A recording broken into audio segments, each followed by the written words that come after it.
বিশ্বনাথত আটচাৰ প্ৰতিবাদ। বিশ্বনাথৰ প্ৰতাপগড়ৰ 15 নং ৰাষ্ট্ৰীয় ঘাইপথত মুখ্যমন্ত্ৰী, শ্ৰম মন্ত্ৰী আৰু পৰ্যটন মন্ত্ৰীৰ পুত্তালিকা দাহ আটচাৰ। গণতান্ত্ৰিকভাৱে আন্দোলন তীব্ৰতৰ কৰি তোলাৰ হুংকাৰ।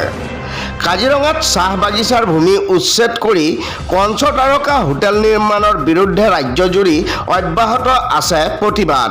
তাৰ মাজতে বুধবাৰে আৰক্ষীয়ে প্ৰতিবাদকাৰীক লাঠি চালনাৰে আঘাতপ্ৰাপ্ত কৰাৰ বিৰুদ্ধে প্ৰতিবাদী কাৰ্যসূচী ৰূপায়ণ কৰে আটচাই। আটচাৰ নেতাক আৰক্ষীয়ে প্ৰহাৰ কৰি আঘাতপ্ৰাপ্ত কৰাৰ প্ৰতিবাদত চৰকাৰৰ বিৰুদ্ধে সোচ্চাৰ হৈ আজি আটচাৰ বিশ্বনাথ শাখা সমিতিৰ শতাধিক নেতাকৰ্মীয়ে প্ৰতাপগড়ৰ 15 নং ৰাষ্ট্ৰীয় ঘাইপথ অৱৰোধ কৰি উত্তাল প্ৰতিবাদ সাব্যস্ত কৰে। প্ৰতিবাদকাৰীসকলে মুখ্যমন্ত্ৰী ডক্টৰ হিমন্ত বিশ্ব শৰ্মা, শ্ৰম মন্ত্ৰী সঞ্জয় কিষাণ আৰু পৰ্যটন বিভাগৰ মন্ত্ৰী জয়ন্ত মল্ল বৰুৱাৰ পুত্তালিকা দাহ কৰি চৰকাৰ বিৰোধী শ্লোগানেৰে আকাশ বঁটা কঁপাই তোলে। এই প্ৰতিবাদী কাৰ্যসূচীৰ দ্বাৰা চৰকাৰক ধিক্কাৰ জনাই অনাগত সময়ত ইয়াতকৈ জংগী আন্দোলন গঢ়ি তুলিব বুলি সকীয়াই দিয়ে। উক্ত প্ৰতিবাদী কাৰ্যসূচীত উপস্থিত থাকে আটচাৰ কেন্দ্ৰীয় সাংগঠনিক সম্পাদক ঐবন তাঁতী, বিশ্বনাথ জিলাৰ সভাপতি ধীৰাজ তাঁতী, বিশ্বনাথ শাখা সমিতিৰ সভাপতি ভাৰপ্ৰাপ্ত সম্পাদক ক্ৰমে মহেশ ছত্ৰী, জ্যোতিষ তাঁতী, বিশ্বনাথ শাখা সমিতিৰ বিষয়ববীয়াৰ লগতে বিশ্বনাথৰ উপশাখা আৰু প্ৰাথমিক গোটৰ আটচাৰ কৰ্মকৰ্তাসকল উপস্থিত থাকে। কাজিৰঙাৰ আপোনাৰ হাতীখুলি চাহ বাগিচাত যিখিনি ভূমি আছিলে চিলিং এক্টৰ ভূমি, চাহ শ্ৰমিক দীৰ্ঘদিন ধৰি ভোগ দখল কৰি খাই থকা অৱস্থাত এতিয়া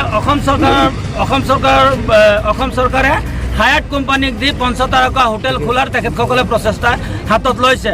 আৰু এই কথাখিনি যেতিয়া অসম স্বাধীন ছাত্ৰ সন্থাই যেতিয়া গম পালে, তেতিয়া হাজাৰ হাজাৰ চাহ শ্ৰমিকৰ লগত অসম স্বাধীন ছাত্ৰ সন্থাৰ নেতৃত্বসকলে তেখেতসকলে অসম চৰকাৰ এই কাৰ্যসূচীক তেখেতে প্ৰতিবাদ জনাবলৈ গৈছিলে।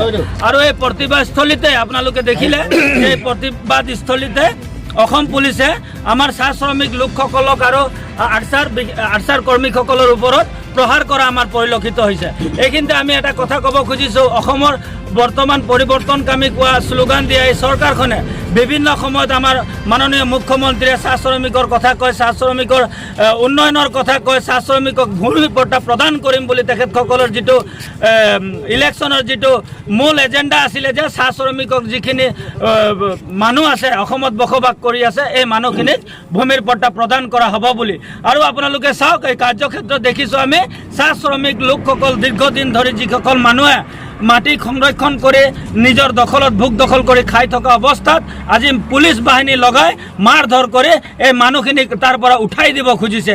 ইয়াৰ পৰা আপোনালোকে আমি গম পাইছোঁ যে এই চৰকাৰখনে কোনো চাহ শ্ৰমিকৰ চৰকাৰ নহয়, বনিয়া গোষ্ঠীৰ চৰকাৰ হয়। আৰু হিটলাৰীৰ দৰে হিটলাৰী শাসন কৰিছে এইখন চৰকাৰে। পুলিচ বাহিনী লগাই কোনো ধৰণৰ প্ৰটেষ্টক তেখেতসকলে গুৰুত্ব দিয়া নাই। তেখেতসকলে হিটলাৰীৰ দৰে শাসন চলাই পুলিচ লগাই মানুহখিনিক আচলতে মাৰ ধৰ কৰা পৰিলক্ষিত হৈছে। আৰু এইখিনিতে আৰু এটা কথা আপোনালোকৰ জৰিয়তে মই ক'ব খুজিছোঁ যে অসম চৰকাৰ বিভিন্ন ৰাজনৈতিক দলত অসম স্বাধীন ছাত্ৰ সন্থাৰ প্ৰাক্তন নেতাসকলে বিভিন্ন ৰাজনৈতিক দলৰ কোনোবাই মন্ত্ৰী হৈছে, কোনোবাই সাংসদ হৈছে, কোনোবাই বিধায়ক হৈছে। কিন্তু আজি আপোনালোকে চাওক যে আটচাৰ জেনেৰেল ছেক্ৰেটাৰীক পুলিচে পিটিছে, আটচাৰ জিলা সমিতিৰ সভাপতিক পিটিছে, শাখা সমিতিৰ আপোনাৰ আঞ্চলিক কমিটিৰ সভাপতিক পিটিছে। কিন্তু আজি যিখিনি ৰাজনৈতিক দলত আছে আমাৰ আটচাৰ পৰা যোৱা কোনো ধৰণৰ কিন্তু প্ৰতিক্ৰিয়া আমাৰ দেখা নাই।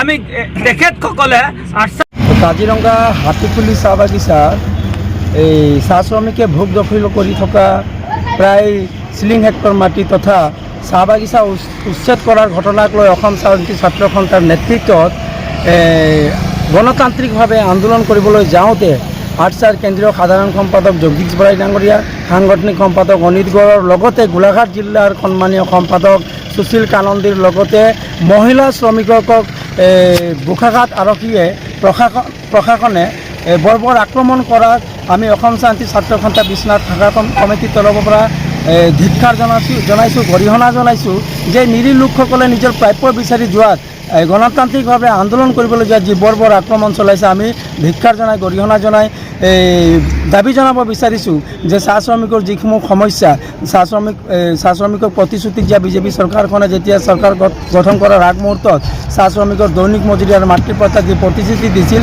তাৰ বিপৰীতে এতিয়া দেখিব পোৱা গৈছে যে পঞ্চতাৰকা হোটেলৰ কাৰণে বনিয়া গোষ্ঠী গতাই দিবৰ কাৰণে অসম চৰকাৰ তৎপৰ হৈ চাহ শ্ৰমিকক অত্যাচাৰ কৰাটো আমি কেতিয়াও সহ্য নকৰোঁ আৰু ইয়াৰ পৰা প্ৰতিবাদ জনাইছোঁ। অনাগত দিনত ইয়াতকৈ ভয়াৱহ আন্দোলন কৰিম বুলি আজি আপোনালোকৰ জৰিয়তে আমি স্পষ্টভাৱে জনাই দিব বিচাৰিছোঁ।